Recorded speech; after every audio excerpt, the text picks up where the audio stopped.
this is held in a Zoom webinar format. Everyone who joins will be, muted and promoted up to attendees as required for the various hearings. Please note that it is being audio and video recorded. So as always, act accordingly. All votes are going to be taken by a roll call, and Andrea and myself have been given designated signing authority on the decisions. Any other important things I'm missing here, Rory and Andrea?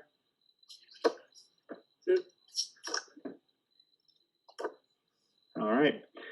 So first up, one of our favorite groups in town, we've got an Eagle Scout project proposal on the Quanticut Management Area presented by Owen Eldridge. And Owen, go ahead and take it away when you're ready. You can share your screen whenever you're ready.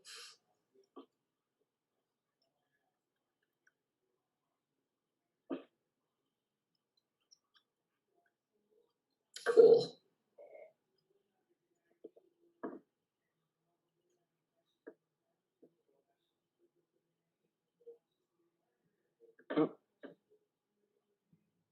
Oh, and hang on, we're having a little bit of trouble hearing you.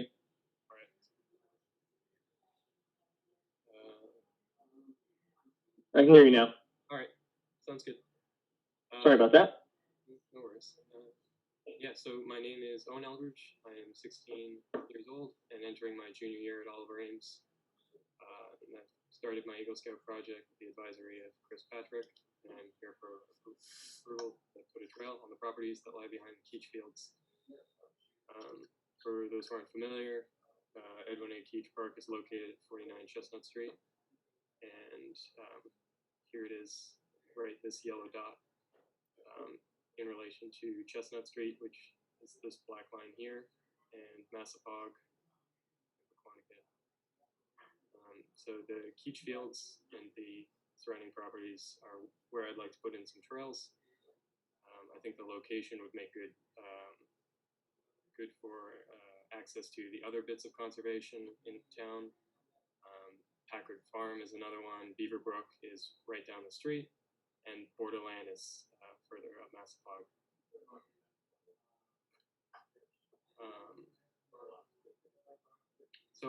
So all of the properties within this red encircling kind of area, this white piece, are town owned, and the red areas are all private property.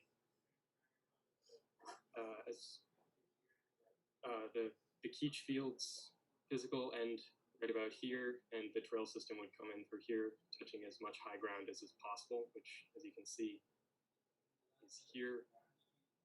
As far as physical characteristics of the land go, it's fairly wet. Sorry about that.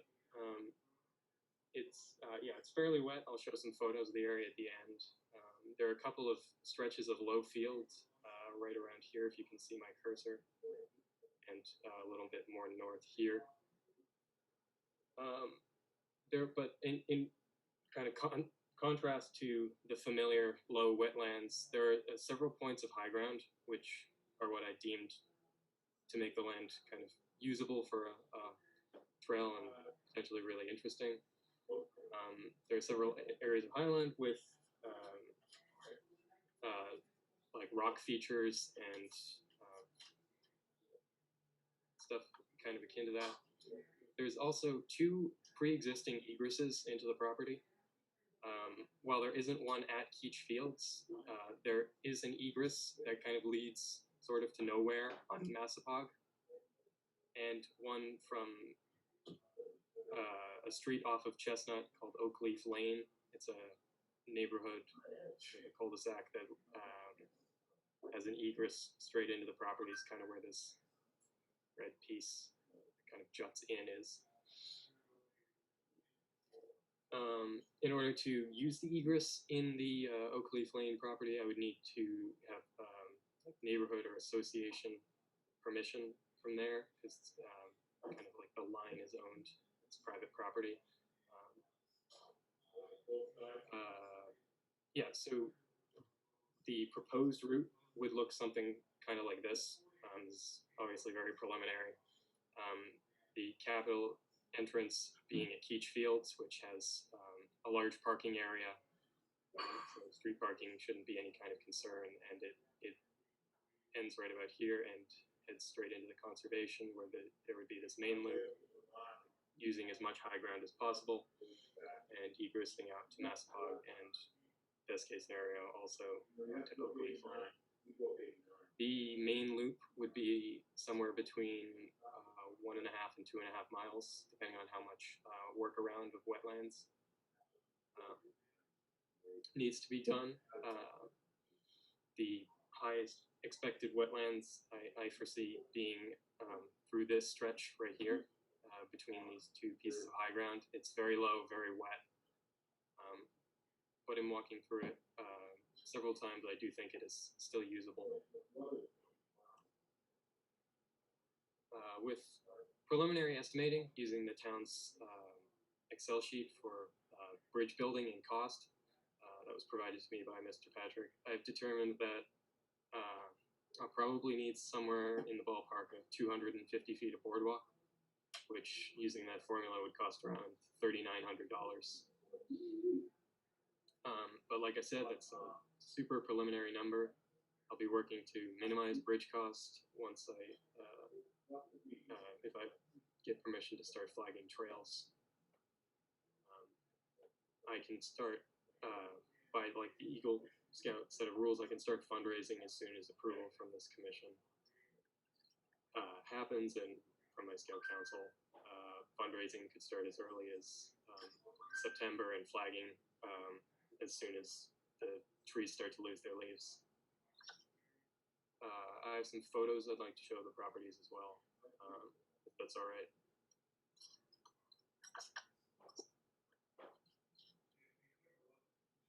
So this kind of first area on the map, it wouldn't necessarily be on trail, but just to kind of give some visualization to the land.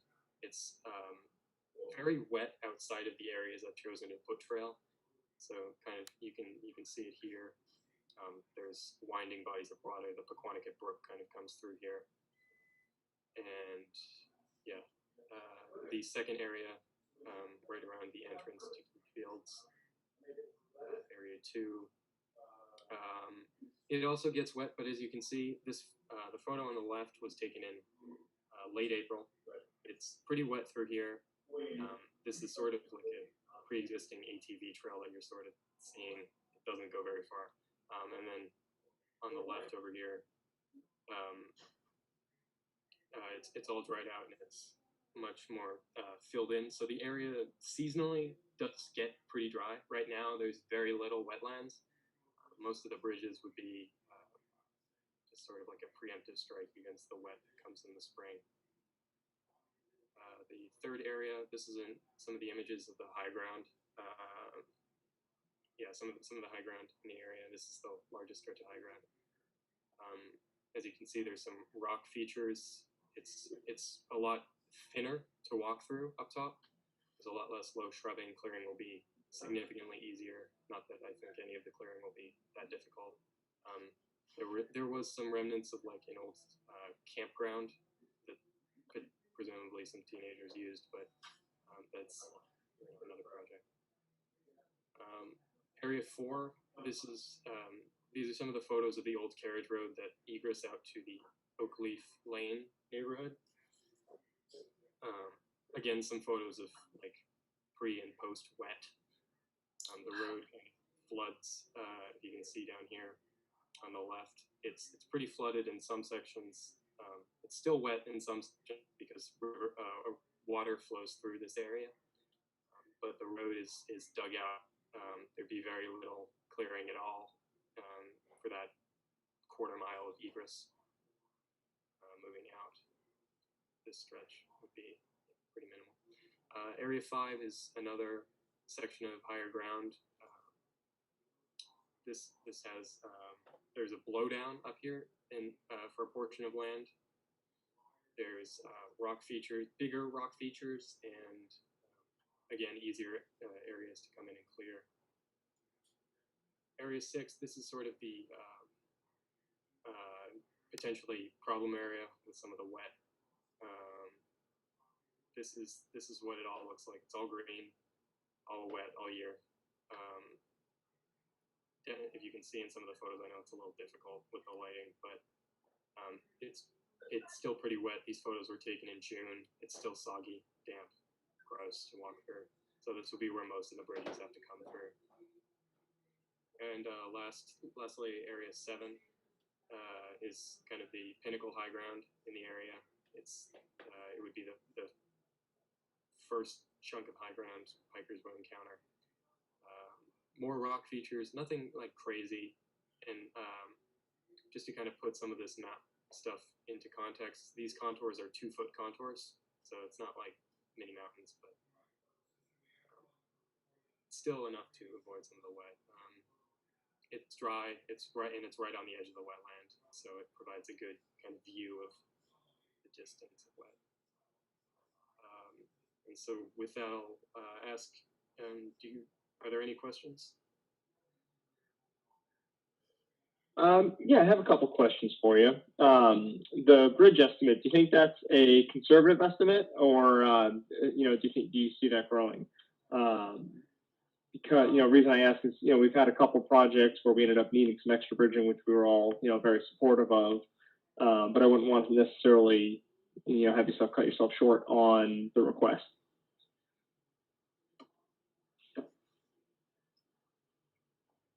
Yeah, so there's probably this is probably a relatively conservative number. Like I said, it's still really preliminary. Mm-hmm. I haven't gone out there and taken any kind of real distance measurements, and it'll be easier to see when flagging comes around how much more. I'd say probably at a minimum 250 feet. Yeah. Okay. All right. So maybe like 250 to 350 feet. Give you some leeway.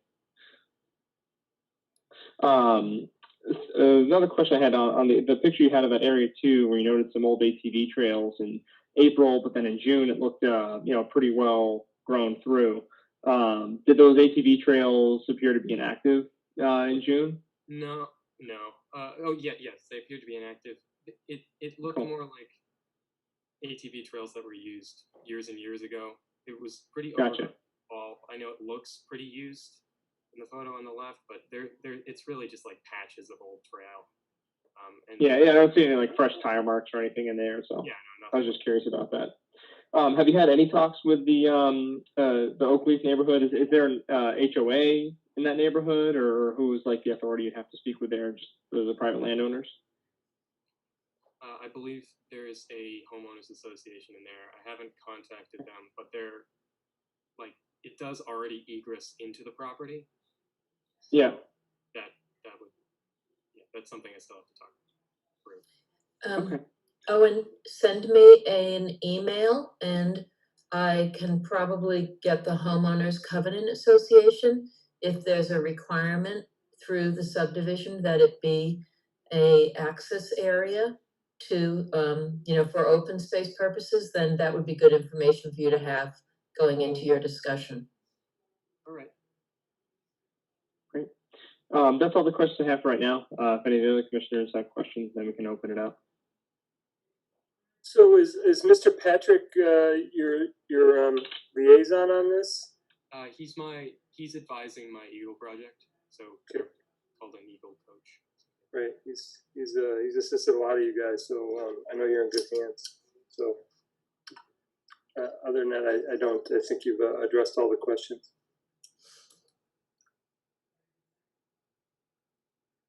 Mike or Carol? Well, I just chimed in. I had a crazy puppy in my hands. But I've been out there myself looking. I'm obviously like 3 seconds I've been here. I mean, those woods look awesome for a new trail, so let's get it done.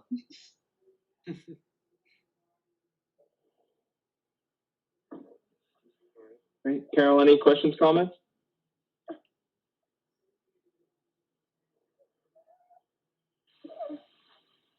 Okay, now I'm unmuted. Thank you. Wait, so I wasn't. Yeah, thank you. I was. My phone, bounced in and out of service, so I didn't catch the whole presentation. I really approve, and I didn't catch the Eagle Scout candidate's name. What's your name, please? My name is Owen Eldridge. Something Eldridge? Owen. Owen. Oh yes. Hey, Owen. So I didn't catch your entire presentation, but I do have a question about the kind of window you'd like to use. The type of What are you thinking? Yes.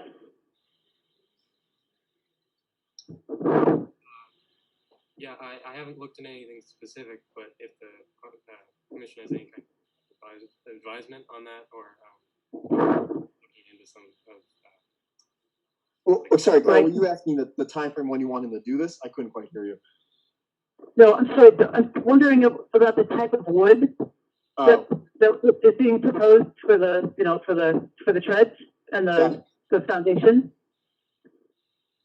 My concern is, I mean, I'm in favor of the project overall, but I do have concerns about bringing pressure treated wood into especially sensitive areas, like in our waterways where we want to, try to filter out pollution. I'm just kind of hesitant to, even if some of the treads were pre-cut, there are some when, the trail goes around a bend, the boards are cut by hand on the site.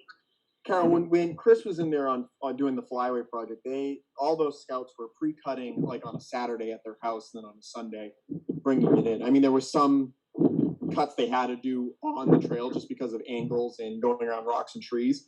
Yep. And I know we had a few issues with some spots that were left with a fair amount of chips from cutting. But we could definitely clean them. So I think going into this, even being more mindful of just cleaning it is really the best thing, and trying to do as many pre-cuts as possible is the better option. But I mean, yeah, cleaning that should be pretty easy. Someone literally could just carry a tarp, cut over the tarp, and then carry the tarp out, and there's no issues at all. So. Yeah, that sounds brilliant. That sounds great. So, and then as far as the kind of wood that's used, even though, if pressure treated wood was used, I mean, PT used to contain arsenic, and I've heard that it doesn't anymore, but whatever it does contain also kills living things. So I just wonder, any part of the boardwalk that could be reasonably expected to be in contact with water any time of the year, if that could be of a different material. So I've seen trails up north that are built with maybe saying like a non-pressure treated wood, maybe something more natural as far as maybe logs that have been cut to source just for that. But then they'll hang like a metal grating over it, like a chicken wire, so you get grip. If you don't use anything pressure treated, it's just going to get slimy and wet, and people are going to get hurt. So that's the only advantage, because it's just cheaper. Right. That's interesting. On my deck at home, there's PT wood, and it's really slippery when wet. So, so I'm not quite following you there. Yeah, and again, the other option would be, doing something with like a chicken wire bait top, and then do something more natural on the bottom, just so you get grip for it. But right. That sounds like, yeah.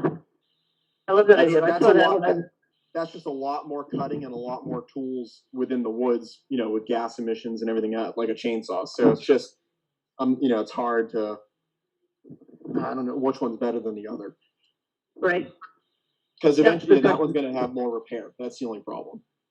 Yep. I think if we want something to last, I mean, I think that the standard has been pressure treated. It is. Even all the conservancies are using, pressure treated in their bridges for trails, and even when they. Yeah, I mean, when I was in California, Mount Shasta, and hiking out there, all those bridges are all pressure treated wood, and they're all about being safe and cautious, especially in California. So. I mean, one of the things about pressure treated wood is they start with a southern yellow pine, which is already resistant to water, and then they do pressure treat it with some sort of materials. But as you said, Carol, they've changed the formula in the last 30 years, so that it used to contain arsenic, and it hasn't for quite some time at this point. So.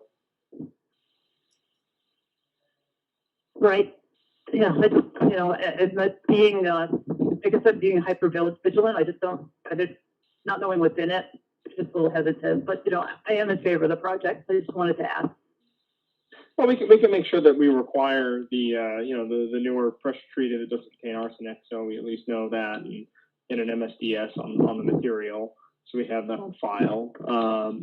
And, I mean, there are other hardwoods that you could use, if, that are going to be probably more expensive, cedar and that kind of thing.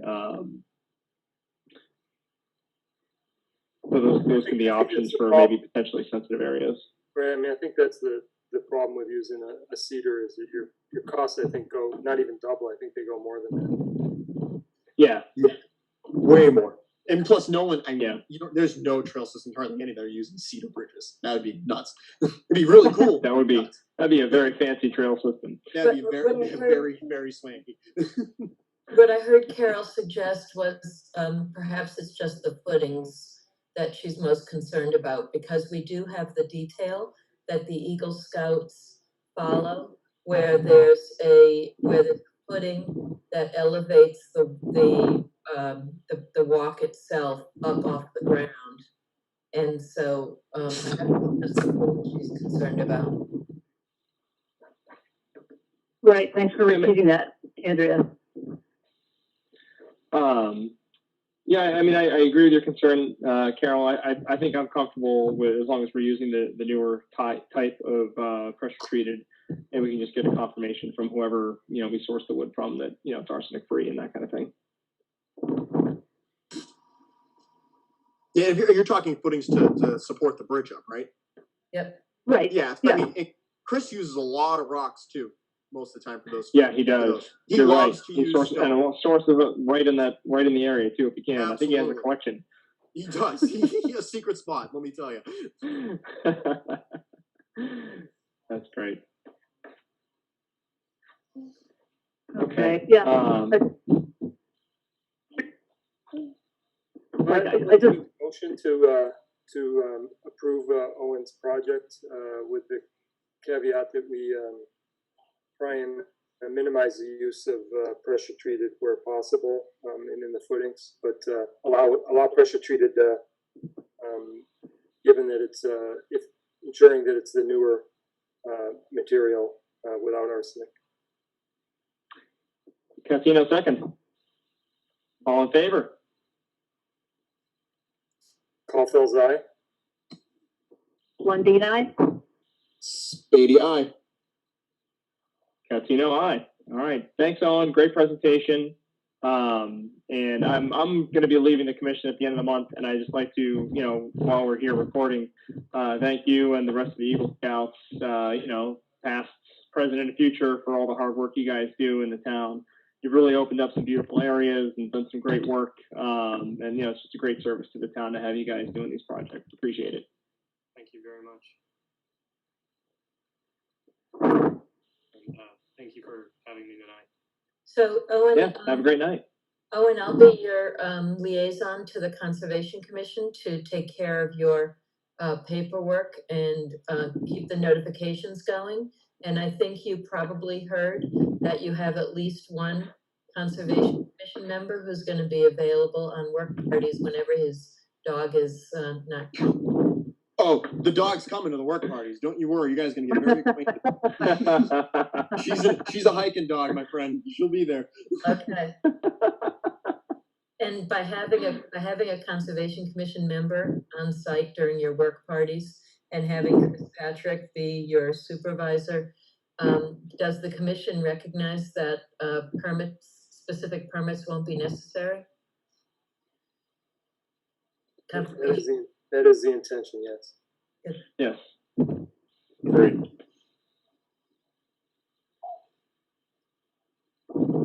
Okay. Should we designate approval of small field changes in the project as well? Great.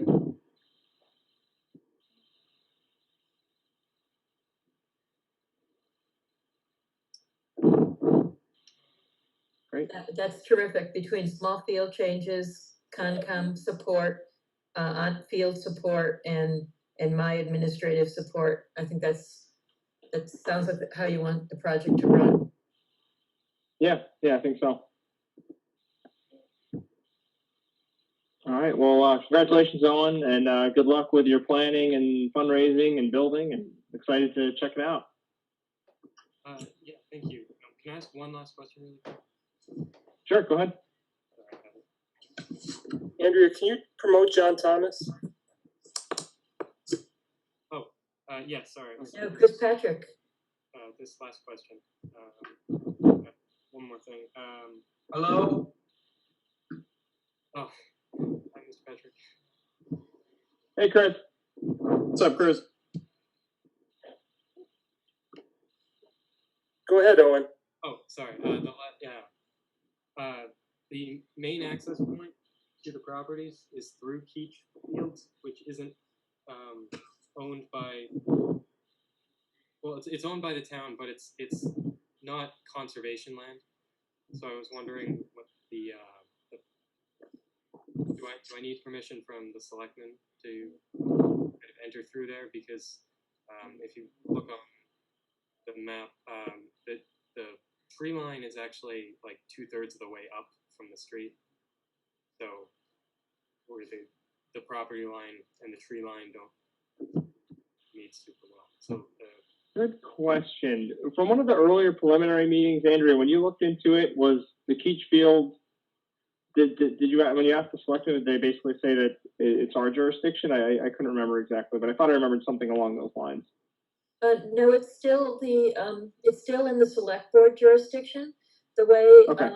I understood it was that with the Conservation Commission's support, Owen and I can send the proposal to the select board for their approval, which Owen probably means that they're going to want you to present at their meeting, but you'll go into their meeting with the Conservation Commission's full support. that sounds good. Okay. Thank you. Awesome. Great question, Owen. So should I stop screen sharing now? Yeah, we can take it from here. All right. All right. Good luck in front of the select board. Hopefully, our support and approval is enough to get you through there. And I think it's another great project by you guys. Thank you. Thank you. Have a nice Chris, day. did you want to add anything? Hi, everybody. I apologize for my late arrival. I've been dispatching wire crews down in Connecticut. You may or may not have heard, but the tropical storm that missed us, for the most part, hammered Connecticut. So I didn't get a chance to see Owen's presentation, but I'll just share some quick comments. I walked this property with Owen and his father, about a month ago, maybe. And my expectation, never having set foot in this property before, was, it's going to be a wet area, typical flat Easton. And boy, was I surprised. There is some really interesting landscape in there. It's got a lot of elevation change that's quick and short, and it's got, it's just a super neat area. Some of the white pines that we found in one of the areas had to be over 120 feet tall. They were huge.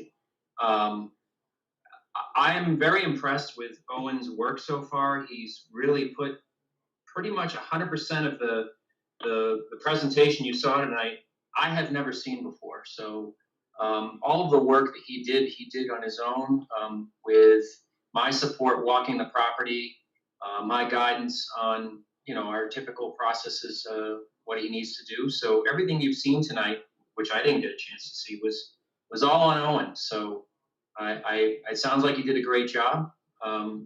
I fully support this project because it's just such an interesting property. It's been pretty much just been left alone for many years. So it's just a neat spot. That's all I've got. Great. Thanks for the commentary, Chris. And yeah, you're absolutely correct. His presentation was great. Did a really nice job connecting all the dots for us and showing the big picture and providing some supporting details along the way. It was very well done. Great. All right. Well, we're going to have to move on to the next project, but thank you both and to all the Eagle Scouts in the group for another awesome project. We're excited.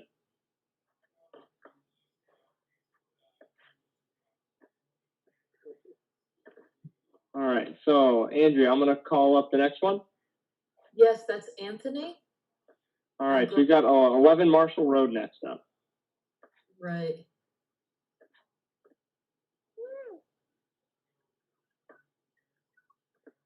Oh, There he is. Okay.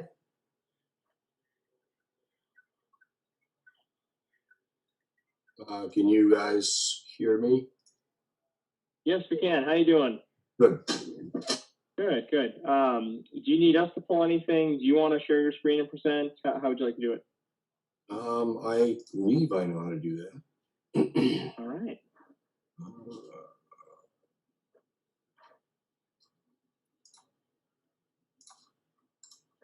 I'll make you I think you have to be co-host to share screen. Is that true?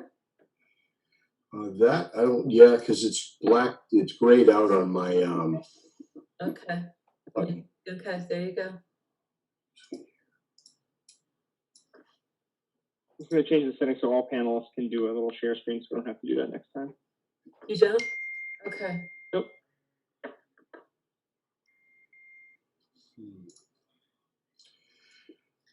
All right, here we go.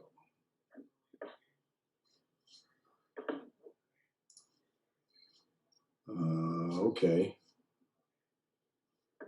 Coming up. All right. Let's see. So what I did is I attempted to just have. Are you able to see the screen that I'm sharing? Yep. Okay. I uploaded this and we had gone out and measured this in the field. And this is basically the line of where I would suggest we put wattles in. And that's the proximity of the work area to the lot line / fence, and the wetland is beyond that. The work area is around the perimeter of the building, basically about 5 feet, no more than that, is anticipated because the foundation is fairly shallow. We'd be excavating the base of the foundation to install some pile materials to support the building. Is there any details that you guys would like me to explain? So from my perspective, we got a little baby waking up. I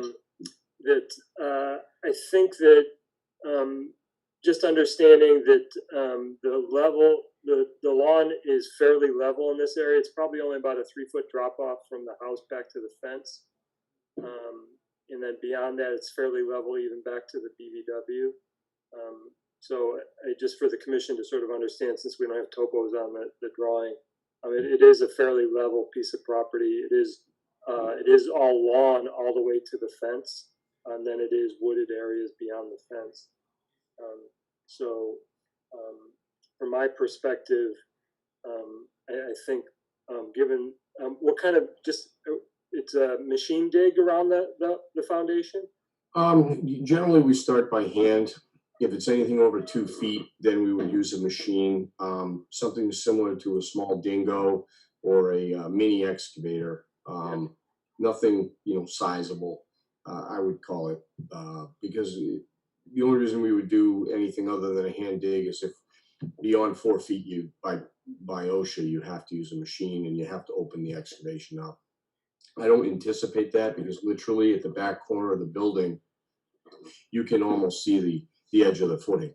So, but I can't speak to the entire structure because sometimes the walls can step, and I'm not, there are no plans were available for the building, so I can look at it from an as-built perspective. Okay. Well, from my perspective, the way Rory described the property and the applicant has described, the work that they need to do, sounds like it will have minimal, if no, jurisdictional impacts. And, I'm in favor of approving it. Agreed. No questions from me either. I would just like to confirm that the abutter notifications were all posted online. And Anthony, if you could please give your full name for the record. Anthony P. Capel with Ramjack of New England. Great. All right, so I'm going to make a motion to approve and, well, actually, is there any public comment first on 11 Marshall Road? And where are my attendees?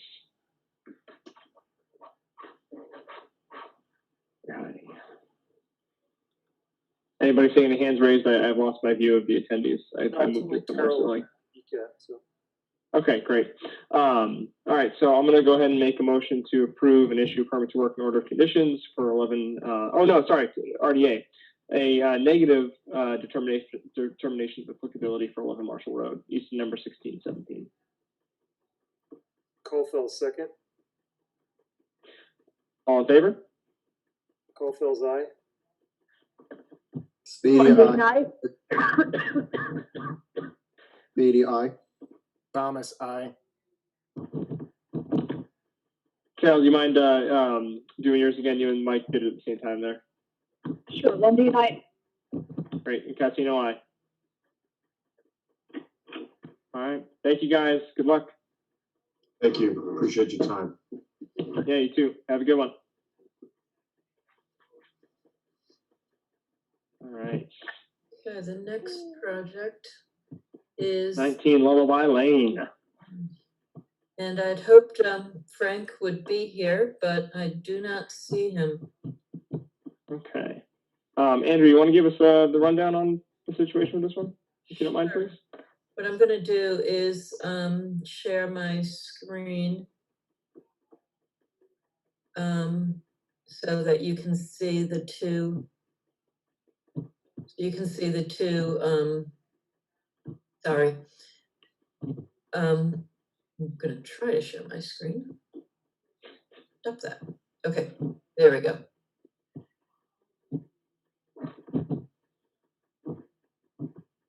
Okay, so 19 Lullaby Lane is the one of the projects over at Tanglewood. You gave it a can you see my screen? Yep. Okay, so the house and the septic system and the retaining and the fence line around the house have all been approved previously and through a request for determination, and now he's coming back for a final. And he was here once before, but the restoration plants, these 6 dark areas here, the shrubs were not, they were put in, but they were small. They weren't well maintained, and they didn't make it through a growing season. So you can see the letter on the left side of the screen is from the professional engineer agreeing that the plantings were done. However, at some point between the time of the final as-built survey and the plan and now, the new plants were removed. Would like the commission's approval to put back the same plants as they were originally installed, put them in same locations as originally proposed, and we are proposing to monitor for a frequency and duration specified by the commission. Well, the frequency and duration specified by the commission the first time was 75% success after 2 growing seasons, with monitoring reports to be submitted at the end of each growing season. I just want to remind the commission, I know Rory's fully aware, they actually were planted, but they were so small and they didn't have any cages or protective area around them, that they were basically weed whacked down along with everything else around it. So I think it's a management issue. And the new landowners are not the applicant. This has been the responsibility of the builder to finalize the order. So I seek your guidance on how to move forward. So from my perspective, he doesn't need our approval to do anything that we've already given him approval to do. He just needs to do it. And I think that's what we said in June, was we needed him to do it.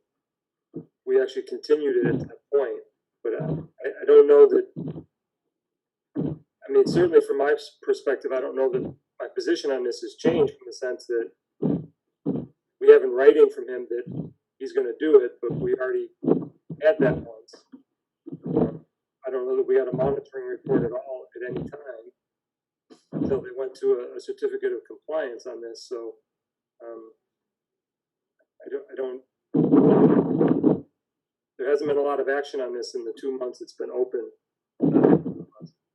Not that we'd want them planting this time of year anyway, but. So Sorry, I'm actually inclined to deny the certificate of compliance and make him refile when he's prepared to do so. I think I'd agree with you there, Rory. Same, I'm on board with that. That sounds good to me too. I can issue a letter of, in not approving it, I can issue a letter of non-compliance. You know, you're on notice that this is out of compliance.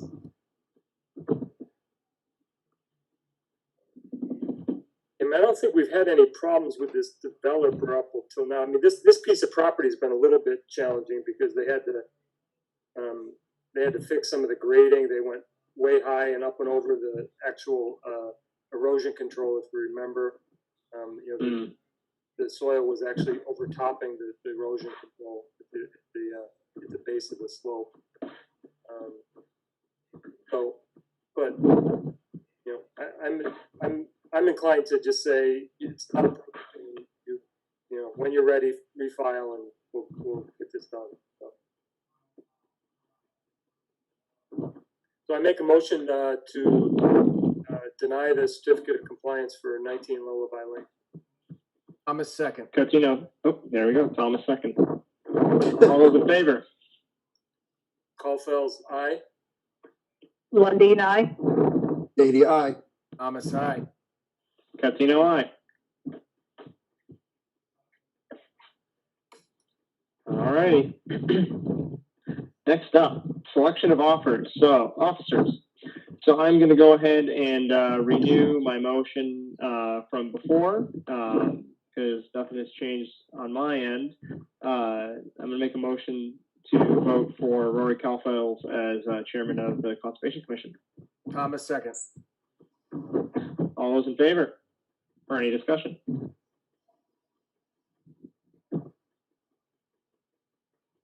Beatty, aye. Thomas, aye. Lundin, aye. Catino, aye.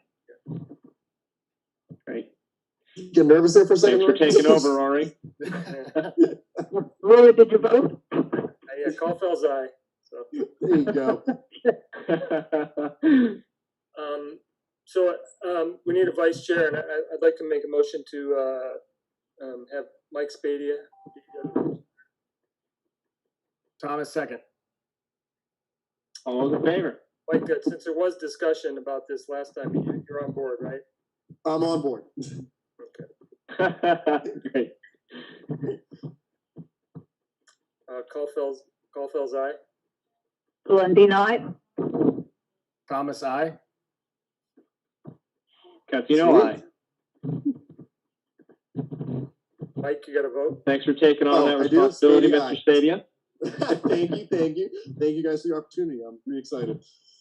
Yeah. All right, and then we already took care of Carol's vote last week, right, for rep on the community preservation. PPC. Yep. Perfect. All right. Thank you guys for carrying on the torch. I'm glad we have a good solid core left over here. Absolutely. Thank you, Stefan. Yeah. All right, Andrea, planner updates. What do you got for us? Anything good? Juicy? Just a short, if you haven't seen the map of Tripoli, the area of high risk has expanded around the Carter, Middleborough area to include 11 towns with elevated risk. Easton is still considered a low risk for Tripoli, but we have gotten an order from the State Mosquito Control Board that the State Department of Public Health has issued a certification that Tripoli requires pesticide application for protection of public health. So Folks who have asked to be exempted out are not exempt when there is a public health declaration. So we don't know specifically when. We're on notice that Easton will be getting sprayed for equine encephalitis, and Board of Health will be our direct contact with that. On a happier note, the Municipal Vulnerabilities Grant that we have to remove the concrete abandoned structures at Sam Wright Field has got an existing survey conditions plan, and we are in the process now of doing a wetland restoration plan to pull out fill and pull out the concrete structures. And the notice of intent will be prepared with my assistance and with the Conservation Commission as the applicant, myself as the agent, to ask that we create this wetland restoration for increased flood capacity, rather than just use the FEMA flood zone maps for the flood capacity. We're actually using advanced information to increase the flood capacity to project for sea level climate change expanded storms. We did expect the notice of intent to be filed toward the very end of August, with a hearing either at the beginning of September, beginning or end of September, with planting this fall. We did, as you know, get technical assistance to support our monitoring of the restoration plan, and we do have two wetland professionals coming in to take a look at the site next week to assist Brad Holmes in preparing the restoration plan. So they will also help with the monitoring and training any Concom members who would like to be monitors of this wetland area. So I think your project is in good hands.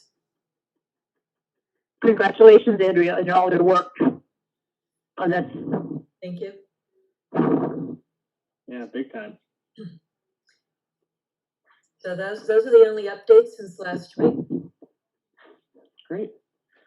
Anybody have anything they want to bring up before we adjourn and, a little record time meeting here? Seeing nothing. All right. We'll go ahead and make a motion to adjourn. Paulfell's second. All those in favor? Paulfell's aye. Spady, aye. Thomas, aye. Catino, aye. All right, you guys. Have a great night. I'll see you in a couple weeks. See you soon, guys. All right, take care. Good night. Thanks for both. Thanks, Andrea, ECAT, Fish. Oh, thank you, Stefan, for all your time. I have a good cooperative kiddo over here. You got the best one. yeah. Versa has the hard work of wrangling the wackos. Good night. All right. Good night.